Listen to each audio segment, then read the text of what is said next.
atomic structure, and the periodic table. All right, so now we've got the atomic structure figured out. We've got the quantum model figured out in terms of what quantum numbers are. We can now use those quantum numbers to describe how elements are laid out on the periodic table, and hopefully start seeing that the periodic table itself is a model of the atom. So to describe the orbitals, going back to the quantum numbers, we're going to stick to the first two. Remember, the 4 quantum numbers each electron has. We're going to really focus on the first two, which is the principal quantum number, and then the shape, secondary quantum number. There is also the orientation of those shapes, and then each of those orientations has 2 possible spins. So we'll look at where that factors in as well, but what we really need to focus on are the principal quantum number, the n value, and the L value. Now remember, our L values, we could have L is equal to 0 up to whatever n is minus 1. And so we'd end up with a bunch of different L values. So for example, if n was 3, we'd have 0, we'd have 1, and we'd have 2 as our L values, because you could go have all the options of 0 and 1 and 2, and then n being 3 minus 1 would only give us up to 2.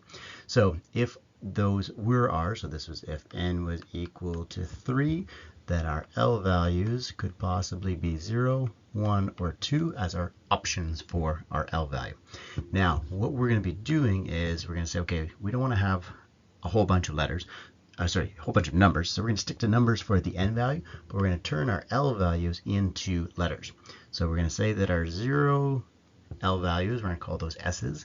Our 1 L values, we're going to call those B's, and our L value of 2 is going to be a D. Now, we could have F's as well, but we don't often see them, especially when we're doing bonding. We don't normally do that with big enough elements to have electrons in their F orbitals, but if our L value is 3, we'd call it F. So, remember, these are the first 2 of 4 quantum numbers, so we will see the other factors in there as well, because each of these shapes, the L values, the S shape, the P shape, and the D shape, they have certain orientations, more orientations for higher L values, and then each of those orientations has 2 spin values, or classically non-describable 2 valuednesses for the electrons. So one thing that can help us with this, and this is sort of an intermediate step, and once we've got this figured out, we can go to a shorter form of it, but instead of drawing a quantum tree of all the possible options, we can do what's called an energy level diagram. And essentially it's the same thing as a quantum tree, but what it's going to be doing is it's going to be arranging the electrons graphically. It's going to be drawing out where they could possibly be, and essentially we're using the y-axis to talk about our energy, and so the lower down, the lower the energy, the higher up, the higher the energy. And then we spread out our possible shapes along the x-axis. So we sort of graph out what the quantum tree was telling us, and we can make it a little bit more concise in terms of how we draw them.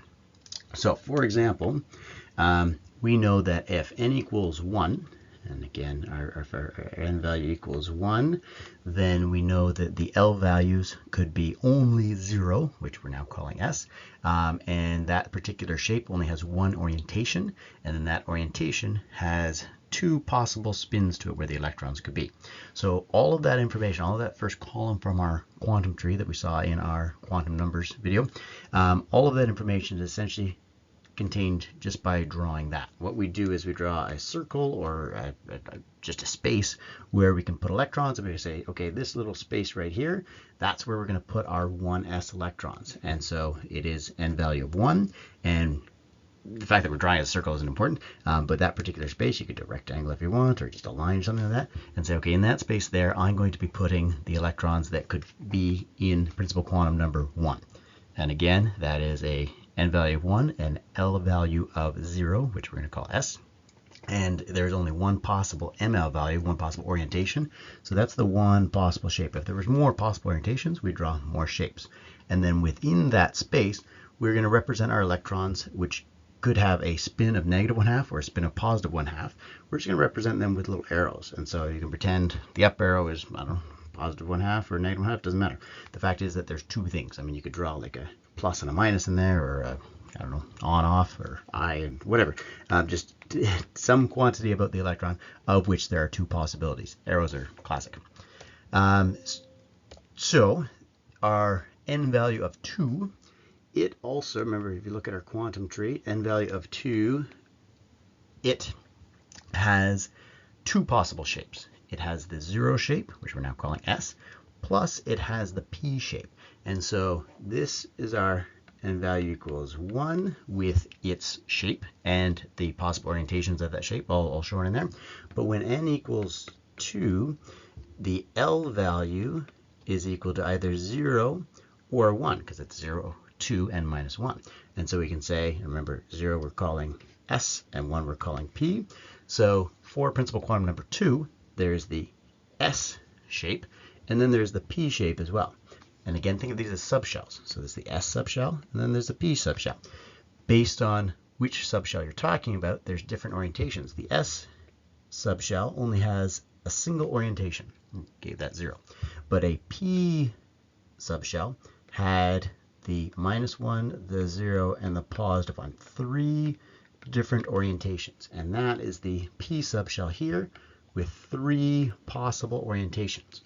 Each of the orientations within the subshells there, they each can hold 2 spins. And so on our 2s subshell, we can put one electron that has a -1/2 or +1, so it doesn't matter. And it could have another one. It could hold 2. There's 2 possible values there. And then that 2s subshell right here is full.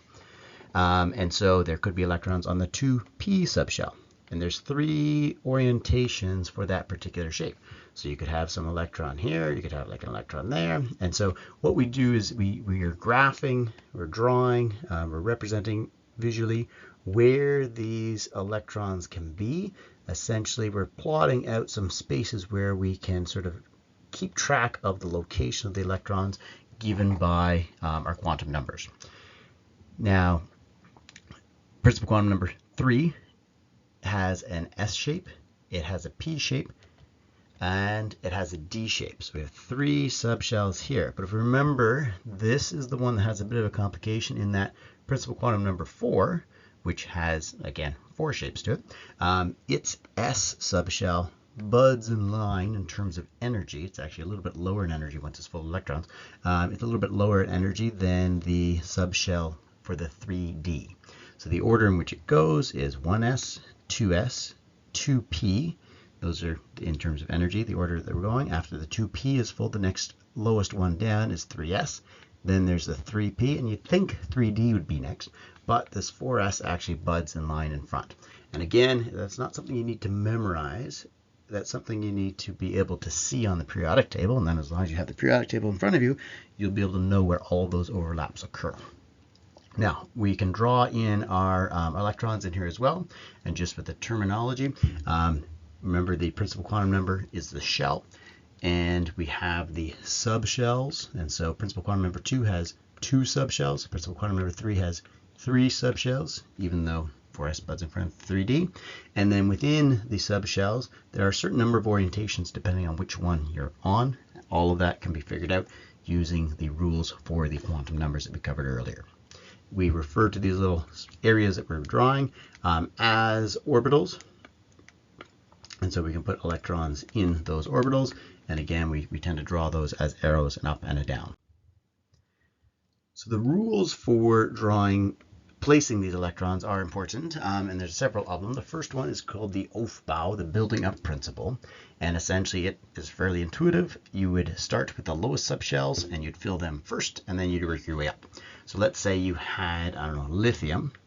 And you say, okay, listen, lithium's got 3 electrons around it if it's a neutral lithium atom. And so if I was trying to figure out where lithium's electrons are, I can use an energy level diagram, or ELD, to show that. And I'd say, okay, well, if it has 3 electrons, they're going to be in the lowest energy level. And so I'll fill in the 1s, and I'm going to do an arrow up for one of the electrons and an arrow down for the other electron. So that's the 2 possible spins that can fit within that orientation of that shape on that shell. Now, lithium has 3 electrons, so once that one's full, then we have to put our next electron in the next lowest down orbital.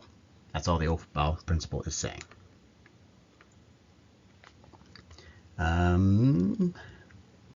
There we go. We can imagine, keep going here. Second rule is called the Pauli exclusion principle. And essentially what it says is that around a single atom, electrons can't have the same, they cannot have the same 4 quantum numbers. They can't live in the same place. And so this is why in the 1s orbital here, you don't see 2 up arrows, because then what that means is the up arrow representing one of the spins, if it has the same spin in the same orientation, in the same shape, in the same principal quantum number, then it would have the same 4 quantum numbers. You can't do that. You can have 2 in there, each one having a different spin, and then all else is similar. So both of these electrons here, they both have the same orientation and the same shape of the same principal quantum number, but they have different spin values. So that's okay. As long as you don't have all 4 of the same, then you're following Pauli's exclusion principle. And essentially that shows it very well graphically on the energy level diagram, because as long as you have only 2 arrows per orbital that you draw here, then you're following the rules.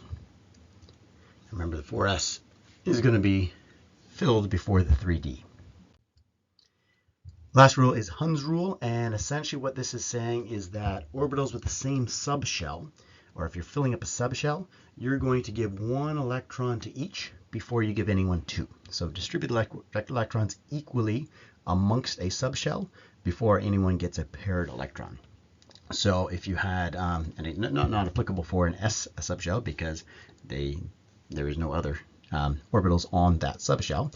So for a 1s and a 2s, nothing exciting happening. But if you were going to put in some more electrons, you're looking at a bigger atom with more electrons around it, you would not put 2 electrons in this first orbital before putting 1 in the second one. So again, within this subshell here, you have to distribute them evenly across the subshell before anyone gets 2. So in this case here, you have 2, 4, 5, 6, 7. So it's not until you get to 8 electrons that you'd actually see a pairing in the 2p subshell. And it's only once you see that happening, and if you look at the periodic table where that's happening, you can understand some things about ionization energy. But essentially, it's more stable if each of the orbitals within a subshell get 1 electron before any of them get 2. So what this should allow us to start seeing is that the quantum numbers and the placement of electrons based on those quantum numbers gives us our periodic table. And if we imagine our periodic table being broken into blocks, we can see how the quantum mechanical model lays out the periodic table as it is, or how, another way of thinking of it is how the periodic table is a representation of the atomic structure of an atom. So you can imagine, we put helium over here just to keep it with the noble gases, but you can imagine electronally speaking, it's right over here. And what that means is you end up with this block right here. This is known as the S block. And you'll notice that it is 2 elements wide. This block right here is known as the P block, because these are where you start seeing the placement of the P electrons, and then of course we've got our D block here. So the trick is to understand how this arrangement is related to those quantum numbers that we saw. And if we look at our quantum tree, or our energy level diagrams at this point, we know that our 1s orbitals, let's just draw a few of them in here, 1s and our 2s, and then we had our 2p orbitals. And so 2 electrons can fit into the 1s, and then the 1s is full. So that 1s orbital that we were looking at with the energy level diagrams, that represents this very first row here in the s block. You can think of this as being 1 electron there and 1 electron there. So if you're dealing helium, its electrons completely fit within the 1s subshell, 1s orbital. And you'll notice 1s, there is no 1p. You don't get that p based on the quantum number values until you get to a principal quantum number of 2. And this is why right here you'll notice that there are no elements. So there are only 2 elements in the first period, because the first principal quantum number can only hold 2 electrons because there is only one shape with one orientation with 2 spots for 2 spins. And therefore, the very first row in the periodic table, whether you want to draw helium over with its family or not, there are only 2 elements in the very first period. Now you can imagine for the second period how many elements there are in the second period. And again, look at when n equals 2. We have an s subshell and we have a p subshell. The s subshell, just like before, can hold 2 electrons. And so again, we can sort of think of the periodic table as being, it's like an energy level diagram showing you where the placement of the electrons. So the 2s subshell holds 2 electrons, each one having its own spin, therefore 2 electrons. And then Pauli exclusion principle says you can't put any more electrons there. You've got to have a new subshell. And that particular one, based on the quantum numbers, 2p, has 1, 2, 3 orientations. Each of those orientations can hold 2 electrons, one with one spin and one with the other spin. And so essentially with that energy level diagram where we're drawing the 2p subshell, that's over here in the p block. And that's why the p block is 6 elements wide. 3 orientations, 2 spins each is 6 wide. And again, if you look at our second period, we can see that there are 1, 2, plus these 6 over here, 8 electrons wide. And that's our 8 placement here. 1, 2, 3. Make sure I follow the principle of spreading them out first. That's 3, 4, 5. And then there's our 6 in the 2p. And that gets us all the way across here. So see the periodic table as an energy level diagram, which is really just a way of showing the placement of the electrons based on the quantum numbers. Now, if we get to our next one, let's get red again here.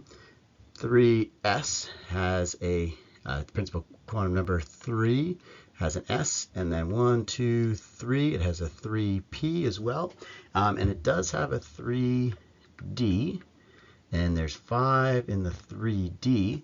But as we're placing electrons, let's look at what happens here. Let me clean this up a bit so we can see it a little easier. So we go across, and let's see where we are here. As we place electrons, I get the green out again. So we've got to, right here, in terms of filling up our 2p. So once we've placed all our 2p, and after 2p comes 3s. We can put 1 electron there. This is the third period. 1 electron there, 1 electron there. And then we'll notice that after 3s, we have our 3p, just like before. So we fill in our 3s up here. This 3s is that 3s there on the periodic table. The energy level diagram is showing us the arrangement of the periodic table. Once 3s is filled, we can put 1, 2, 3, 4, 5, 6. That 3p gets filled up here. 1, 2, that's 1 orbital, 1 orientation. 3, 4, another one.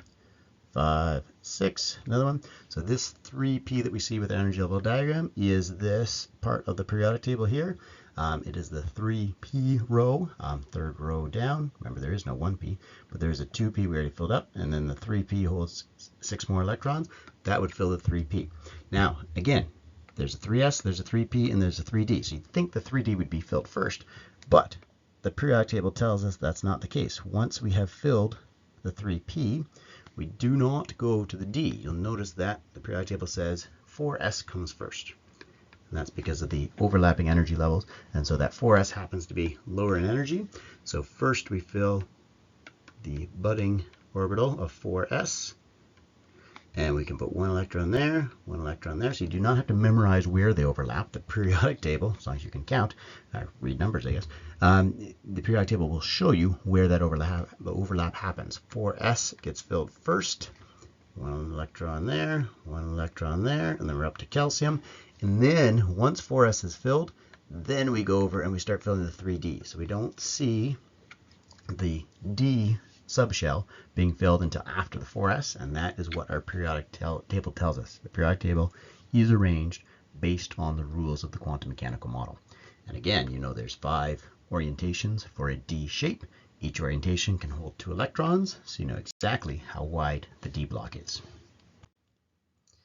So subshell S can hold 2 electrons, and therefore our S block is 2 elements wide, and so on with the P and the D as well. A couple of complications as mentioned. Here is basically a more detailed or more thorough energy level diagram, we have this 4s butting in front of the 3d. And if you're looking in terms of energy, the 4s is a little bit lower in energy once the electrons are in there than the 3d, so it gets filled first. Look at the periodic table, follow the order on there, know where the s, the p, and the d blocks are, and you'll know exactly when that happens. The periodic table shows you the structure of the atom. Now, electron configurations, lots of fun to draw. They take up a lot of space and they're slow. Sorry, energy level diagrams are slow. So what we have instead is a shortcut version of that. It contains the same information, but in a much more concise way. And so we can more quickly represent it. You have to understand how energy level diagrams work. You have to understand the quantum numbers in which they're based on to build an energy level diagram. And once you have that, plus the rules of how to fill them, you can put that in a more concise version called an electron configuration. And what this does is, let's say we had these electrons here, then we'd say, okay, there's 5 electrons there, there's 2 in the 1s, there's 2 electrons in the 2s, and the 2p has only 1 electron in it. So we can write this out. It's nice to write from left to right horizontally on one line. So we can write this like this to show it's an energy electron configuration instead of drawing the energy level diagram. And it says this 1s here has 2 electrons in it, so we use it as a superscript saying that there are 2 electrons in there.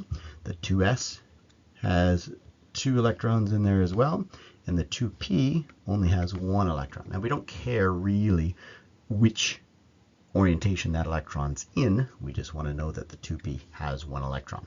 And of course, as you'd imagine, a 2p subshell could hold up to 6 before it is full, and you have to go on to the next subshell. Could not hold 7 because that'd violate the Pauli exclusion principle. Even shorter still, chemists don't want to do any extra work, and so we have, instead of doing a quantum tree, we can do an energy level diagram. Instead of doing an energy level diagram, we can do an electron configuration, and then, because those are a little bit long, we can turn our electron configurations into what's known as a shorthand electron configuration. Any noble gases that appear, whose electron configuration appears in your electron configuration, you can replace their entire electron configuration with just their symbol in a square bracket. So for example, sodium is past neon, and therefore it has more electrons than neon. So its electron configuration would contain the electron configuration of a smaller noble gas, and it's always got to be smaller. We don't do any subtraction here. And so we can say, okay, instead of writing out neon's electron configuration and then adding on until we get to sodium, let's just write in square brackets neon, and then it has neon's electron configuration, plus in the 3s it has 1 more electron to be sodium. So that is the shorthand electron configuration for sodium. So you can use any noble gas that is smaller and within the electron configuration of the element that you're using. Anomalous electron configurations, if you look at a periodic table that shows you electron configurations, you'll see some that are not as expected. And what this is that the stability may not follow the rules that we've been using to place electrons. Once the electrons are in there, there may be a way that the electrons can be sort of shuffled around so that you end up with a more stable electron configuration. So if you look at copper, you'd imagine that its shorthand electron configuration would have whatever argon has, plus 2 electrons in the 4s, and then you start filling the 3d, it would get across, there's 9 more electrons, so you put 9 more in the 3d orbitals. That's what you'd imagine its electron configuration would be. However, putting one of those s electrons into the d orbital seems to be more stable. And so there are certain patterns that you can see on the periodic table that essentially tell us what is stable. One of them is that having a full d subshell is quite stable. And so if you can take an electron out of your 4s and put it into your 3d, not losing electrons, just moving it into the 3d, because it's more stable to have that full 3d subshell than have an almost full 3d subshell. And so it just moves it from the s to the d, and so this is called an anomalous electron configuration, and it is basically a way of sort of telling us what happens to be a more stable arrangement for these neutral atoms. So note that anomalous electron configurations, they're not losing their electrons, they're just repositioning them around the atom in a way that turns out to be more stable.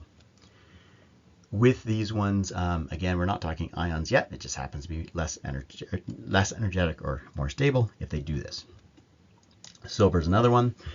It would turn out that if you take, instead of having 5s249, again, seems like a full D subshell is quite stable. So silver will move an electron from the 5s into the 4d, leaving you with an anomalous electron configuration of your krypton, 5s1, 4d10.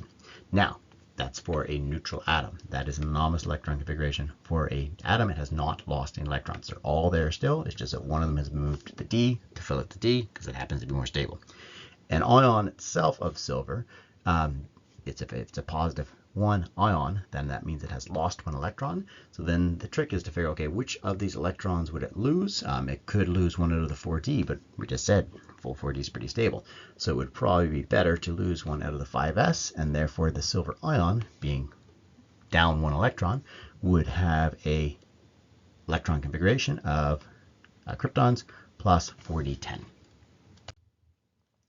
So the energy level diagrams for ions, when you're trying to figure these out, or if you're doing the short version, the electron configuration for ions, is that you can sort of see why some atoms can have multivalences. Bohr Rutherford didn't really do anything to explain that for us, but when you look at where these can be positioned and how moving and taking electrons out from certain places, that can be done in more than one way, you can actually explain some of the variances or multivalences in terms of what happens to be stable for losing electrons. When you're drawing energy level diagrams or writing electron configurations, for anions it's easy. They've got more electrons, so you just keep following the same rules, keep adding them in, and then you'll have your anion. What's more difficult is cations, because you've got to take electrons away, and unfortunately once the electrons are in there, what is going to be stable is not always clear, and that's the name of the game, is trying to figure out what is stable, and that's what you want to end up with, is this the most stable way of having the electrons that I can think of. Generally speaking, what tends to work most of the time is don't take necessarily the last electron that came out, the last electron that was placed, but instead take it from the highest n value. So as you saw with that silver one, we didn't take it from the last electron to be placed, we took it from the s orbital that had the higher value, leaving the d orbital full in that case. So let's take a look at iron. If we had an energy level diagram for iron here, and again you could write the electron configuration instead, but if we had the energy level diagram, here's where its electrons would be placed. And so if we had an ion of iron, so let's say iron 3+, so this is the atom of iron, if we had to draw it again for the iron 3+ ion, we have to get rid of 3 electrons. And so you might say, okay, well, I'll just take, like, I don't know, that guy and these 2 right here, and they're gone. But that wouldn't leave you with a very stable, and the reason why they lose electrons is to become more stable. So you want to end up with an electron configuration that you could justify as being more stable than what they had before.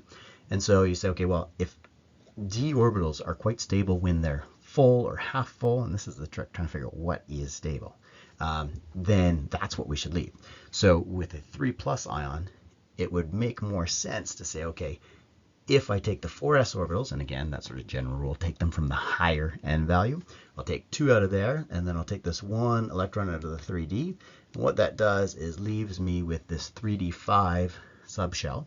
That would be a good justification for a stable way of forming an iron 3 ion. The name of the game, though, is trying to look for patterns and say, okay, what tends to be a stable electron configuration, and then copy that as say, okay, to explain why an element may lose electrons in a particular fashion, why it'd be better to take the 4s electrons instead of taking them out of the d here, because one of the things that we see as a pattern is that half full d subshells, or full d subshells as we saw earlier, that tends to be something that is quite stable. So as an attempt to figure out what does make them stable, we can sort of look for those patterns. And generally what you see is that having a full subshell, that's pretty stable. Look at your noble gases, right? They're really stable. They've got that full p subshell. So if you've got a full p subshell, that's great. Half filled also seems to be more stable than not half filled. And so go for a filled subshell and a half-filled subshell. And not all subshells are the same. That those D subshells, the P subshells, are more stable when they're full than, say, an S subshell. So we know the noble gases, when they have a full P subshell, that's like super stable. We see a bunch of elements losing electrons to end up with a full D subshell, or other elements like silver and copper rearranging their electrons anomalously to end up with a full D subshell. So that seems to be pretty stable as well. We see half full Ds and half full Ps based on things like ionization energy. We can see that increase in ionization energy when you have a half full P subshell versus having like 4 electrons in the P subshell. And so these tend to also be more stable than, say, a P2 or a P4.